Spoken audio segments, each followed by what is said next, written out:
4.5 years ago, I had a woman on the podcast who was just starting a business. And although she believed she had something big on her hands, she had no idea what was ahead of her, including becoming a global company and being named one of Forbes 50 over 50. On this episode of the Grown-Ass Woman's Guide, you'll hear directly from Dani Klein. We'll talk about where she was, where she is now, and all the lessons that she has learned along the way. This is the Grown-Ass Woman's Guide. I'm your host, Jackie McDougall. Dani Klein is a comedian, entrepreneur, and author of 2 books, Take My Spouse, How to Keep Your Marriage Happy, Healthy, and Thriving by Following the Rules of Comedy, and Afterbirth, Stories You Won't Read in a Parenting Magazine. In 2018, after her mom became depressed facing an Alzheimer's diagnosis, Dani had an idea. Here she is, back in March 2019. I have like this dentist / life coach. She's always telling me what to do. Only in LA. Right. And I said, man, I just wish I could hire a comedian to cheer my mother up. And the dentist, Dr. Messman, she was like, well, why don't you? Can you do that? Can you, like, what do you mean? And I was like, aren't I supposed to go to an agency or something? And she was like, no, why don't you just ask around? So I went home and I put up on Facebook looking for comedian interested in gerontology paid gig. And my phone rang like 2 minutes later. And it was my friend in New York, Amy Stiller, from a long line of comedians, Stiller and Mira. And she was like, oh my God, I just got off the phone with my friend Sue, who lives in LA, and she wants to work with seniors, and she's a comedian. And that's amazing. So she came over and she met my mother, and she just got right in her face and like was completely honest and was like, hey, what's going on? You know, I bet you don't want to talk to me, right? You don't want to talk to me. You're thinking, who is this schmuck just in my face talking to me? And the minute she said the word schmuck, like my mother's face just lit up and she like started giggling and they were kind of off to the races. It's been 5 years since Dani launched Laughter on Call, and so much has changed, but not everything. I mean, it's like a blink. I remember sitting at your podcast because I remember also thinking, oh, I don't look right. I don't have the right t-shirt on. I don't have the right makeup on. And once again, same, nothing's changed in 5 years. I'm like, oh, wait, I don't have the right makeup on. But yeah, 5 years, 5 years. I went back this morning and listened to the episode just to refresh like where you were and all that good stuff. So it was March 2019. Go back 5 years ago. In hindsight, what are your thoughts? I feel it was like completely divinely inspired. I've read recently like Michael Jackson or Prince or maybe Prince. They have this idea that like ideas just come through them. And if they don't take the idea, the other one will. It's like an old interview or something. And I really feel that way about like ideas come to me because I don't know if you remember, I had the show Afterbirth, Stories You Won't Read in a Parenting Magazine. Ran for 10 years and then was published as a book. And it was giving voice to people that we didn't really hear about. A lot of men, like the struggle of having a baby and the life change of having a baby. Funny stuff, but still. And that was just an idea that came to me when I couldn't breastfeed. And I was like, oh my God, I need funny stories about this. Please help. And the moment with my mother, which I've been reviewing as I reflect on the last 5 years, it was very clear. Like it was very clear. The minute she started laughing, I was like, oh, wait, like what? Like this has to be everywhere. And I think the rest of it has really been kind of divinely inspired in that the way that it has moved along, because right after that moment, and I don't know if this was true when we had spoken, I wrote an article about the experience for AARP magazine, and I got hundreds of requests from the article asking for a comedian around the world. And simultaneously, Time magazine had published an article called The Science of Laughter, and it was a whole magazine about the positive physical, mental benefits of laughter. And also I had been in a dance class, oddly, with a woman whose mother had Alzheimer's, and she read the article and said, hey, I really want to support this. Come in and pitch to my team, because she had a foundation. Mm-hmm. And So I took my article and I took the Time magazine issue and I made a Venn diagram. Again, I don't know how I made a Venn diagram. That's what I mean. Like, what? A what? But I did. I made 3 circles on a page. And I was like, what do you need for this business to grow? It would have to be people with Alzheimer's, comedians, and money, because I knew it was going to be private pay. And then I researched where's a lot of Alzheimer's, where's a lot of comedians. But that's what I walked in with and did the pitch and then walked out with a really nice amount of money to launch. But all of it. Just a few months ago, Forbes named Dani one of their 50 over 50, recognizing her for the massive impact she has made through laughter. I just have to say, like, I had nothing to do with that. Truly, I didn't know about it. They just said to me, well, you were nominated for this. Will you fill out the application? And even at first, I thought it was a joke. Like, I thought it was somebody soliciting me, so I didn't. And then they came back and said, no, you need to fill this out for real. But that is the most recent example of like, oh, okay, I guess this really is meant to be in the world. And feel very grateful.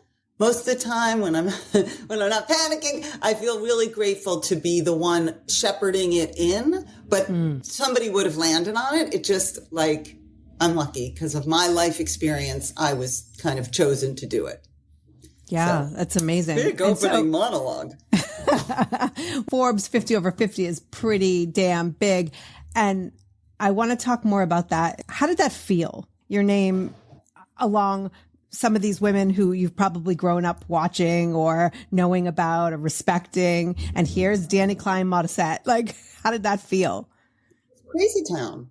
It was not to be overly humble, but I was like, wait, what? Like, I truly was like said out loud, what? Because if you look at that list, it's such truly when somebody says, I'm honored to be a part of it. Like, I truly am. I'm like, yes, Temple Grandin. Yes. I think that it's pretty nice to be even in the same universe as you. And so I'm incredibly grateful. And I do feel part of it is a function of having a different spin on something that can be so depressing and so sad, and to be kind of a force for good and possibility of relief, given what's coming, giving the statistics of what's coming in terms of the people affected by Alzheimer's and other dementias. I think that was part of the recognition. Is like, wow, this woman is out there, but she's out there in a way that we probably all are going to need. So it was a great vote of confidence for the work that we're doing and to keep going. Right. You mentioned like when you're not freaking out or worried. And so one of the things I love about you is how transparent and vulnerable you can be out there in the world. By this angle, it looks like, well, you came up with this incredible idea. You're making an impact. You're being recognized. You're making money. What could you possibly have to freak out about, Dani? I'm a bit leveraged, as any entrepreneur is. So you have to be comfortable with that. Mm-hmm. So I was an actor when it was an actress for so many years. And there were years early on, 25 years ago, where it was like, am I going to take the subway or have a bagel today? Like money was like really, I was so frugal and lived a very controlled life financially. And as soon as you step into the entrepreneurial space, like you have to be really comfortable with big numbers, big risks, like you're rolling big. And so I think that for me has been an adjustment.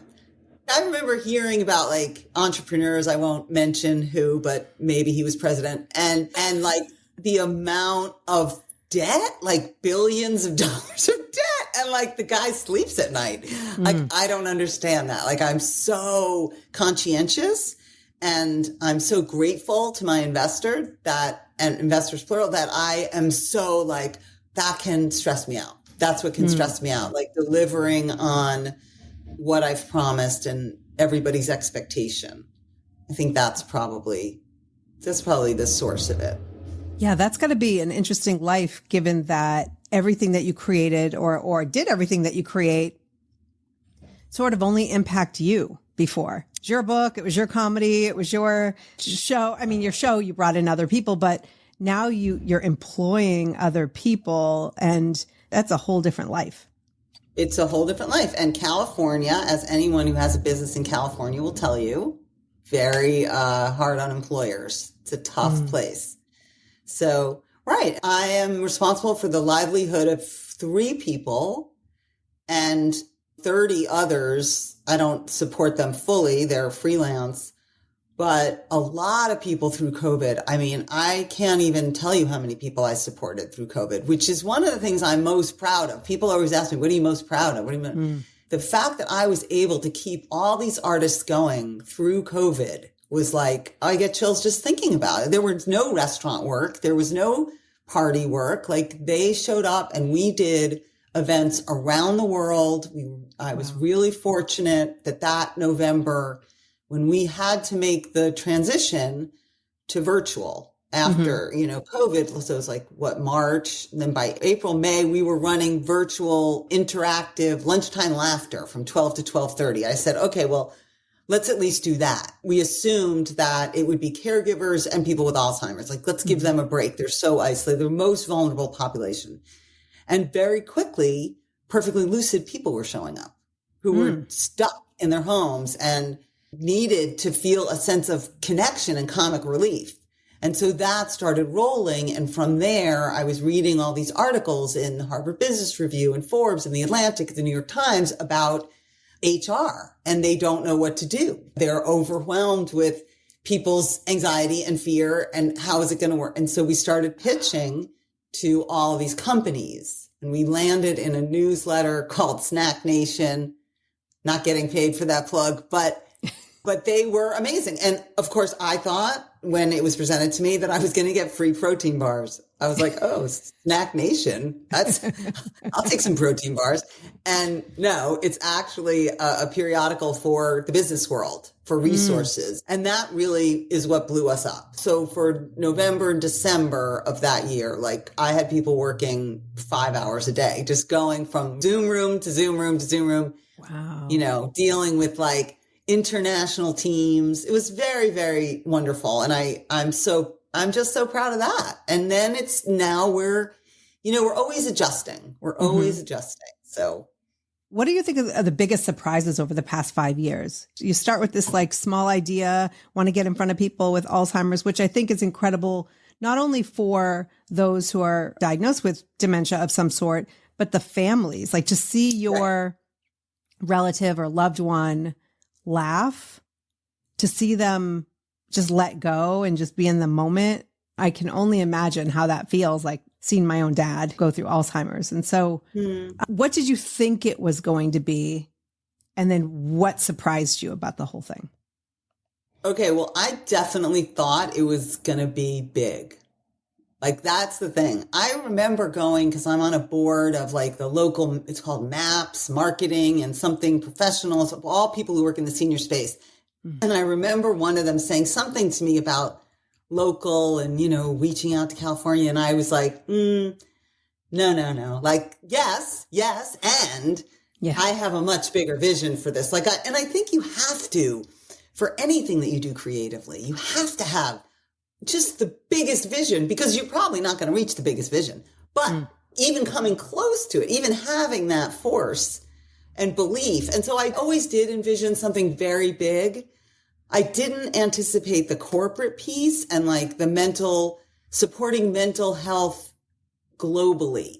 Basically, I have this talk that I'm doing now, like shared laughter, the antidote to isolation and the key to innovation. Like, that idea that shared laughter is not just about reaching people in isolation for Alzheimer's, but it's actually like a universal, non-pharmacological intervention that speaks to what is needed right now. And so I couldn't ever have anticipated that COVID would bring to the surface just rampant feelings of loneliness across all sectors. and that we would have something that could actually help with that. Yeah. But it was in COVID when those people started showing up that I was like, oh, wait, like we're dealing with isolation globally. Wait, like that was the intention, the initial impulse with my mother was her feelings of isolation. I couldn't reach her. Right. And then when I saw her laugh with another person and she felt that sense of connectedness, that unique sense of connectedness, that's why when everyone was isolated, I was like, wait, I think we could actually really help with this. And so I wouldn't have anticipated the way in which it's grown, mm-hmm. but I'm super grateful because one of the challenges of the senior space is funding. It really is. And COVID made that worse. You know, they were really up against it. A lot of these senior communities, just with the expenses of daily living and all that testing protocol that had been brought in and all the death, they were really, really compromised. Right. And so bringing in a company to help your people laugh is like, yeah, we'd love to do that. But like, we're spending $100,000 a month on testing. Right. So I am super grateful that there's bigger application, but it's always in service of getting back to and continuing to develop the work in that space. Yeah. Because I can only imagine it was like that would be nice to have and not necessary to have at that time. Yeah, I mean, that's the constant struggle of the laughter piece, right? Is kind of making that leap for people from nice to necessary. It's just so interesting because with all the science to back you up, it should be seen more as necessary. Right. There is a lot being written about it now. Timing is everything. I mean, it could be the thing that makes you or breaks you. And so, you know, we get out of COVID, we start to move on. And then how did you transition then from what you were doing into where you are? Well, again, we just continued to grow. So we still do virtual events. Like a lot of companies did not snap back. A lot of companies are still either hybrid or completely virtual. So for the hybrid ones, we started going in person. So we've been to Bristol Myers, we've been to Amazon, and we run the same thrust of what we were doing on Zoom. Now we run in person.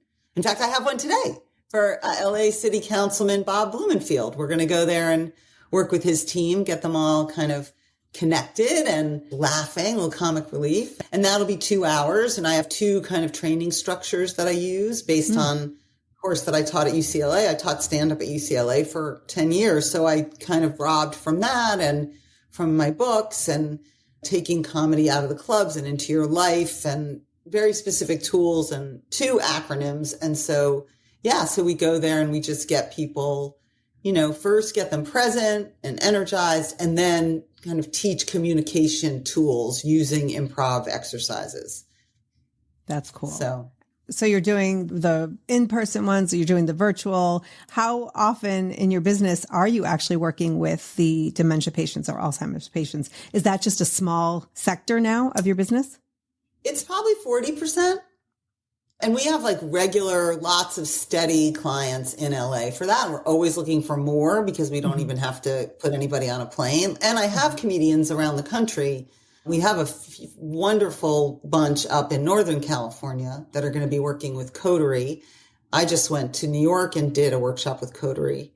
That's a senior community that has like 450 offices. And here, I've also been teaching a memoir class for 3 years at Fountain View to 85 to 100-year-olds. That's amazing. Yeah, one of my people just turned 100, and we do shows quarterly. So we've done those on Zoom for 3 years. And then 100 people show up, like all their relatives from Europe and around the world come and hear them read their stories. So that's incredible. Yeah, it's really cool. I mean, we're all very connected to each other. It's been 3 years. We were just talking about it yesterday. And like these people show up every week and they've told their stories and we've shared a lot. And I'm super excited for them. And I told them we were talking about like 5 years from now. And I said, well, I plan to still be here teaching all of you. Good. So Yeah.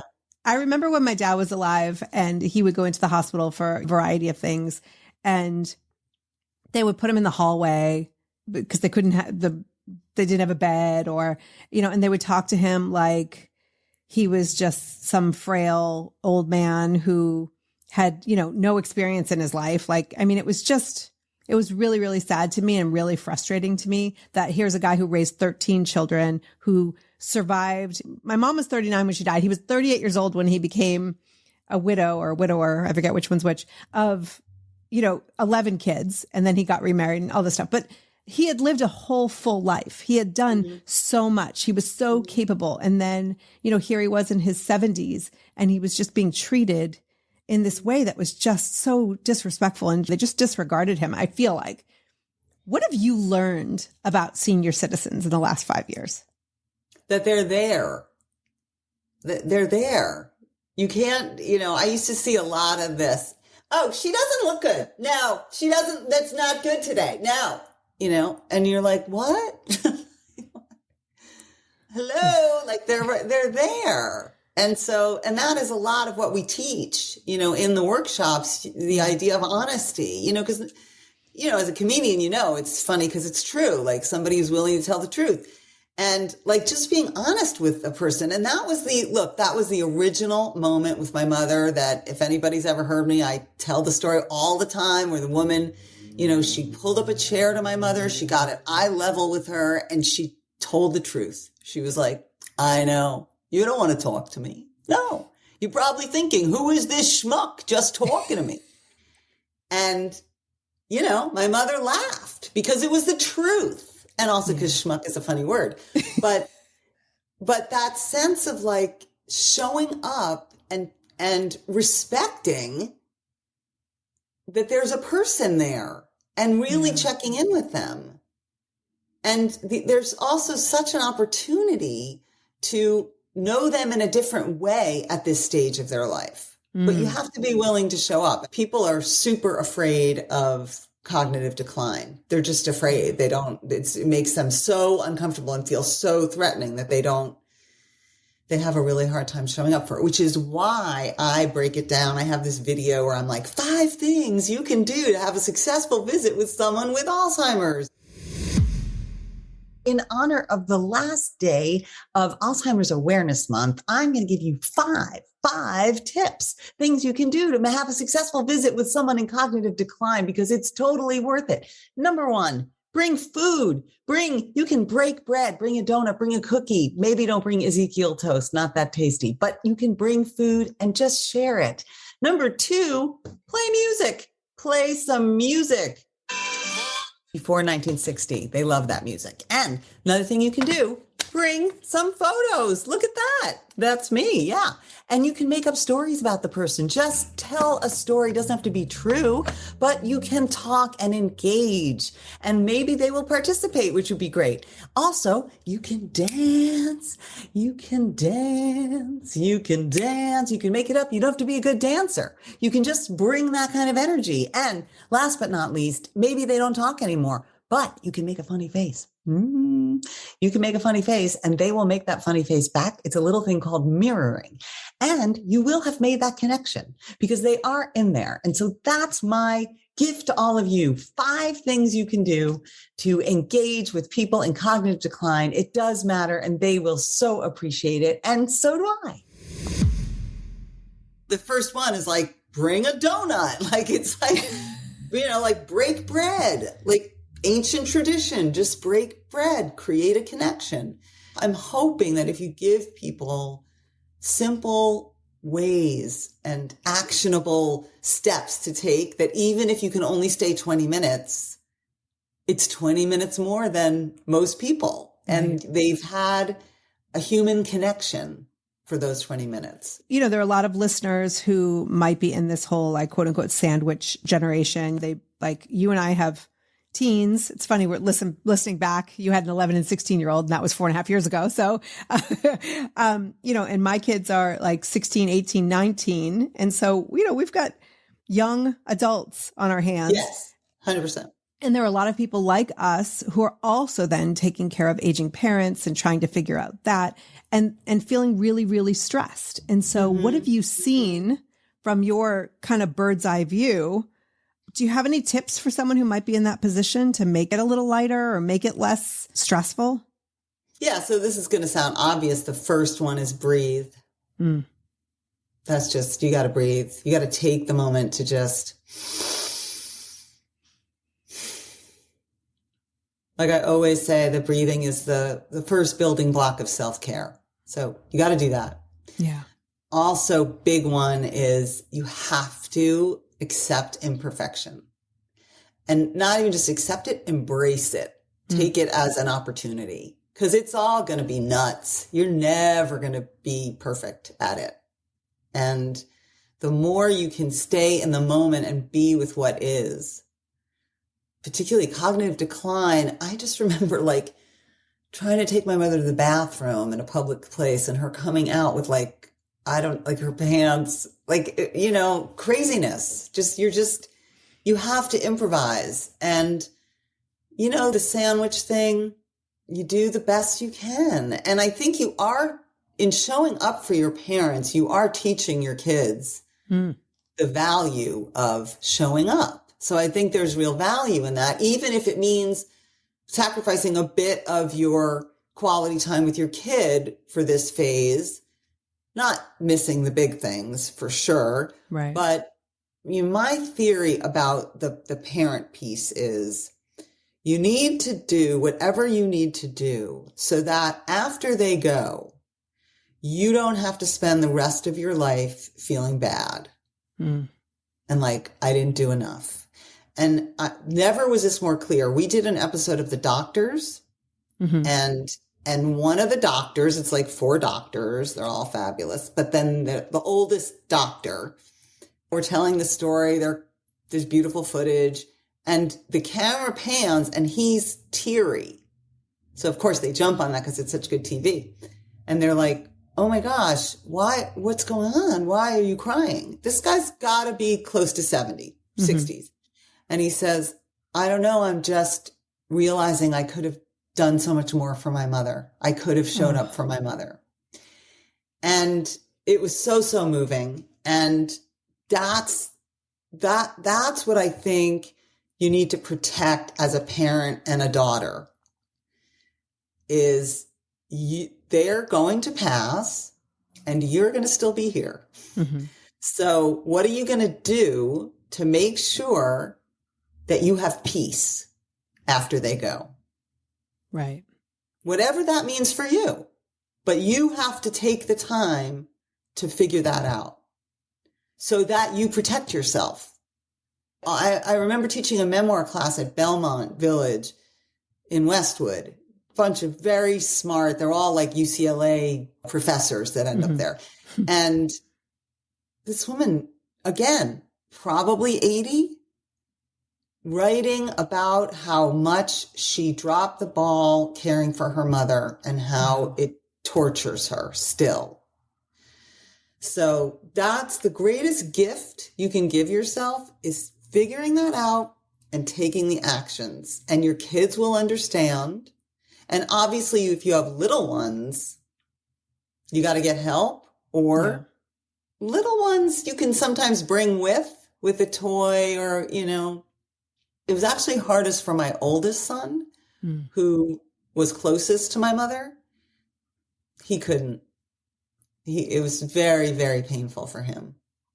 Yeah. So, you know, and you got to just respect that. Yeah. But yeah, no, it's impossible. It feels like an impossible situation. And the only way through it is 1 minute at a time. Yeah. I remember with my dad, he didn't know who I was anymore. And I just decided I wanted to be someone who, when I did see him, you know, he was in Massachusetts, I was in California, and I would go back and visit. And I just made a decision that I wanted to be someone he liked to see, regardless of if he knew who I was. And so that, you know, while I was visiting, it was like, I would come in and he was like, "Oh, hey," you know, he didn't know it was me, but it was just such a lovely thing where I was like, I just want to be a bright spot. and sort of get out of my own way, because I could have stayed in that, and especially being the 11th of 13, like you already wonder if your parents, like, you're a number sometimes because there's so many kids. And so when he was going through that, it was like, I had to let that go. I had to let that part of me go that wanted him to know who I was. Mm-hmm. Yeah. I mean, it is an ego issue for some people. Yeah. Who feel like, they don't even know me anymore. So, right. So then you have to make a commitment that you're going to be of service to another human being who loved you at one point, or, relationships are complicated. Yeah. Right. It takes a lot. So again, it's like, it's up to you. If that was an abusive situation and you don't want to show up for that, just know that you're making that choice so that you can have peace. Yeah, I think that's what it really is making the choice and not just hiding from, because you're making a choice regardless of what you do. So make it with intention and make it like, and it's okay if that's somebody that you have to let go of because of whatever reasons. Don't just like not show up until that choice is completely taken from you and then you feel shitty forever. Exactly. No, absolutely. Yeah. So I want to talk about you while I have you for a few more minutes. What have you discovered about yourself throughout this whole process? That I'm very sensitive. I love that you're a comedian. You probably can't talk about yourself in a real way. I know, that's what they make fun of me, because I'll have to say one of my credits and I'll use a funny voice. And they're like, Danny, you don't have to say Forbes 50 over 50. Like, you don't have to use a funny voice. You could just say it. So I'm very sensitive. That's the hardest part. I'm very invested in my people who I feel have done so much for me and with me. And so I'm very sensitive about that. It was probably good that I was an actress and had all these other careers and whatever disciplines that I pursued leading up to this, because, it really trains you for rejection. A lot of entrepreneurship is pitching. And as a trained performer and a comedian who's done solo shows, I had a 1-minute pitch last week. So I scripted it, I memorized it, I lit myself, I wore better makeup than this. And I hit the ground running because I have 30 years experience, you know what I mean? And I'm in these entrepreneur groups and they're dancing as fast as they can, but like, are you kidding me? We're performers. So that's lovely. I'm super grateful. Instead of feeling like, oh God, I wasted blah, blah, blah. No, nothing's a waste. Like, it all contributed to my being able to show up for this. I think that's probably what I've learned. I always lead with my heart, which, is the good news and the bad news. It's why it's like, I have wonderful people who work for me and they've all been with me for 5 years now. And that's unusual in a startup. And I think it's because I care so much. They know that I'm doing the very best that I can. And sometimes I make mistakes. I just wrote a blog last week about making a mistake and kind of walked through that experience for me and having to own it. So to maintain the relationship and show how much I care about this person. But I made a mistake. Like, I don't know, like I did. And how did you deal with that? I called it out. I called her up and I said, I made a mistake. But like, I was upset all weekend about this. And by the way, it wasn't like a really big mistake, but the fact that I had in any way caused someone upset. And, I just couldn't, also because my whole team are artists, they're actors and comedians. And I know that like they get rejected a lot. And I don't want their work for Laughter on Call to be another thing that like, I want it to be the thing that builds them up. Right. I don't want it to be another thing where they have to feel bad. Like, please. Yeah. So, but that's grown ass. That's I mean, I think we all make mistakes every single day. Yes. Right. And I think at a younger age, I may have been either like, well, I didn't mean it, so I don't know why you're taking it that way. Yes. I'm so sorry you feel that way. It's a really good way to not take or double down. or like double down on like, no, that's not the way I intended, or whatever. But now at 52, I'm like, oh, wow, I could see why that was received that way. And I apologize. Yes. I just had someone, because I get solicited business constantly and I'm vulnerable to it. I'm like, yeah, okay, that sounds good. And so somebody sent me something yesterday about social, we're going to give you 10,000 more followers and build your business by 5,000%. Yeah. And by tomorrow night.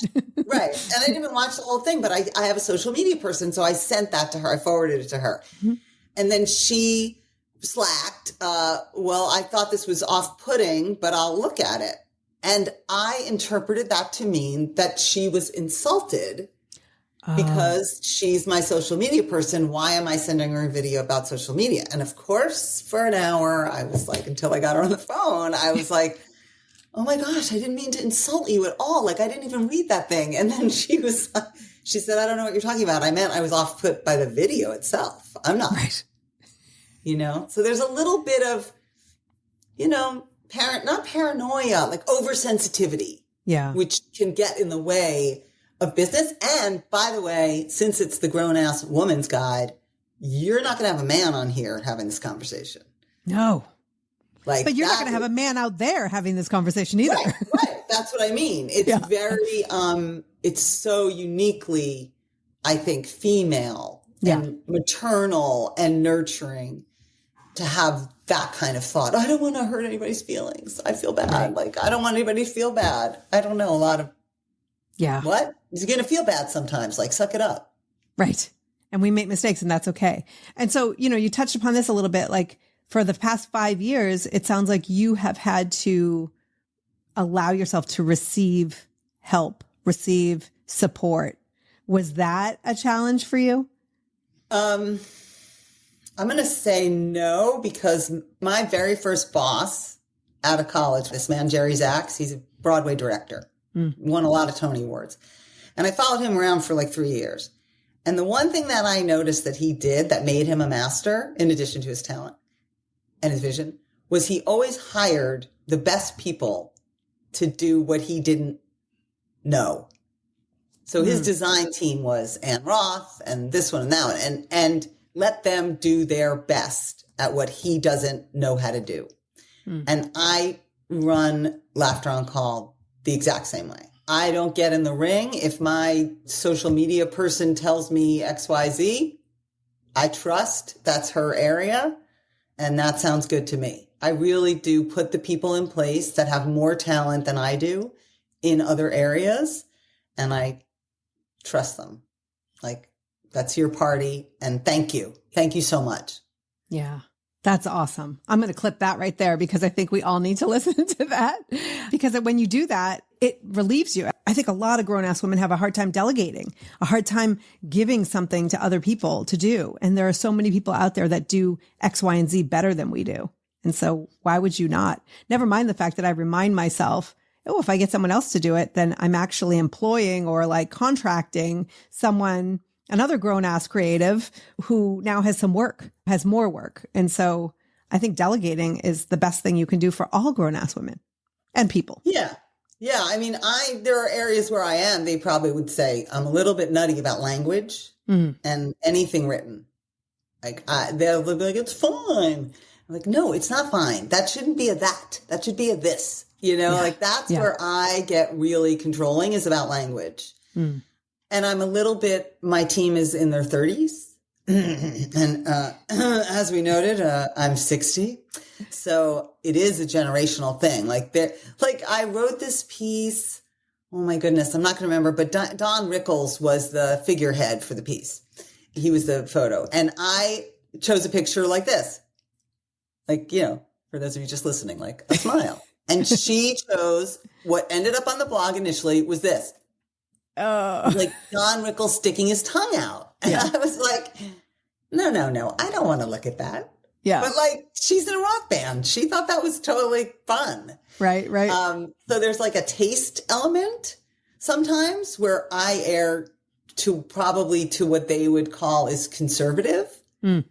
Because I also think our client base is more my age and certainly corporate. I mean, we've had interviews. I can't remember which phone company it was with, but we went way down the line for a big gig for them. And then finally they were like, you know, it's too risky comedy. It's too risky. We can't do it. And even though we are an affiliative comedy company, I always say we're the Ted Lasso of comedy. Like, it couldn't be any more kid-friendly, grandparent-friendly, have cats walk across your face. Like, we're good with all of it. But people still, they get nervous about it being too edgy. If you're enjoying this episode, I definitely recommend you go back and listen to Dani in 2019. It's really cool to hear where she was and what she's been able to accomplish. I will add the link to the show notes, but you can also find it at grownasswoman.guide/episode 14. What is one thing you want people to know about the work you're doing and what they should take away from this episode? I am passionately committed to the belief that shared laughter will reach people and will, I hate using the word mitigate because it's the least funny word possible, but it does mitigate feelings of isolation and create a sense of belonging. And wherever and whenever possible, do your best to show up with a sense of humor and do what it takes to get yourself in that state where you're able to access your sense of humor. Because you never know who you'll be helping with that. Yeah, I love that. Thank you so much for having us. I don't know why I said us. There's just because it makes it easier when we say the collective us. Sometimes when we say me, man, it's too much focus on me. Exactly. But thank you for having me, because my intention really is to have people appreciate the value of laughter and have us come in, whether it's your caregiving staff that is feeling burnt out or your creative team that's feeling blocked, bringing in outsiders who are professionals that know how to create a sense of play and open that door for people. It is the answer. And so that's really what I want to get out there, because I really would love to have that message be more and more commonplace rather than just the risk takers, rather than the outliers, but to have it become more commonplace. Like, you hire a coach for so many things, like bring in a laughter team, because it's going to have exponential positive impact on your culture. Boom. Mic drop. I love that.